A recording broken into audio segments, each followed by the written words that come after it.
Hello everyone, welcome back to this video on digital communication. In this video I am going to talk about the analysis of the meshed filter, and specifically I am going to talk about the outputs relation with the autocorrelation function. So I am going to see the relation between the output of the meshed filter and the autocorrelation function. So when I talk about the meshed filter is a special type of optimal filter where I am considering only one noise, which is additive white Gaussian noise. So now you must be wondering what is additive white Gaussian noise. So if I plot the power spectral density, so this is SF, the power spectral density. So its value is N0 by 2 for all values of frequency. So this is why it is called additive white Gaussian noise, according to the white light, as the white light is having the frequency component of all the lights. So here also it has the frequency components of all the frequency in equal proportion, which is N0 by 2. So now coming to the relation between the output. So when I talk about the output can be found out using the input. So if Xi is my input, so when input is passed to the transfer function of the meshed filter, what will I get? I'll get the output. So X output F is equal to HF into X input of F.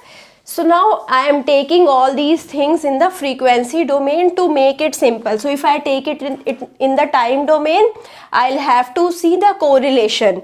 So now in the frequency domain, I'll just multiply them.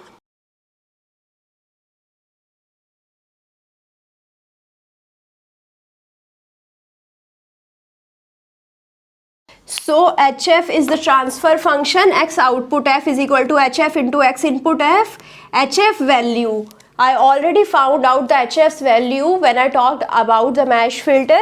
So I also derived it. You can remember it as well. So HF is equal to K into conjugate of XF upon SNIF into e raised to power minus j 2 pi ft. So now this SNIF represents the additive white Gaussian noise. So S is the power spectral density. I already know it is equal to N0 by 2. So I'll just replace it. So HF is equal to K into 2 by N0 X conjugate F into e raised to power minus j 2 pi ft. So this is my HF. So now I need to find out X output F. So X output F would be 2K by N0 X conjugate F e raised to power minus j 2 pi ft into X input F. So I am taking it XF only, because here also I took it X conjugate F. So now if I talk about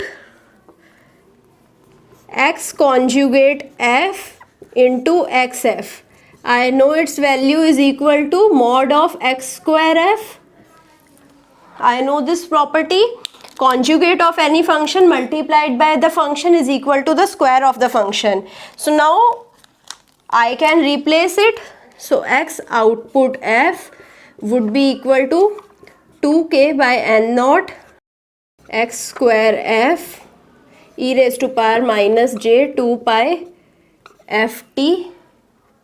So this is my X output F. So now if I need to find out the output in the time domain, so the output in the time domain can be represented using the inverse Fourier transform. This is the output in the frequency domain. So from the frequency domain, I need to convert it into the time domain. So X output T would be equal to minus infinity to infinity X output F e raised to power j 2 pi ft df. So this is my output in the time domain. I just took the inverse Fourier transform.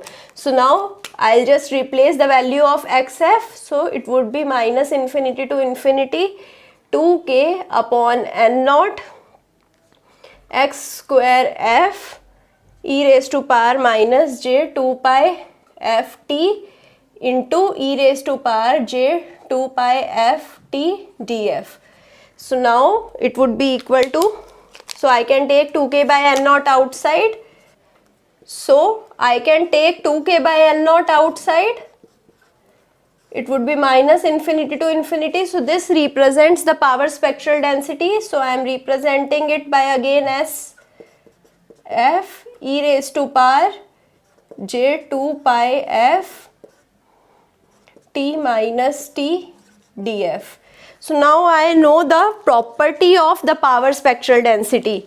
I know that the autocorrelation function is equal to inverse Fourier transform of power spectral density. So autocorrelation function is the inverse Fourier transform of the power spectral density, where SF is the power spectral density and R tau is the autocorrelation function.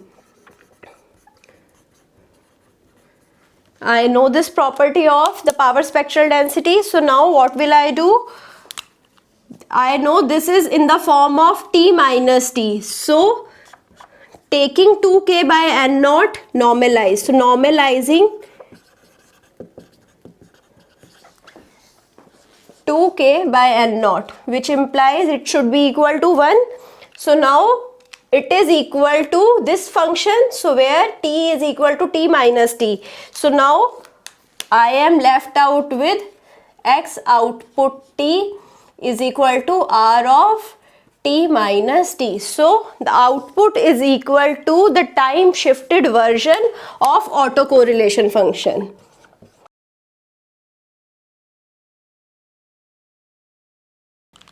So I hope now you understood everything which I discussed here. I hope you like this video. If you like it, push the like button and also subscribe to the channel. Thank you.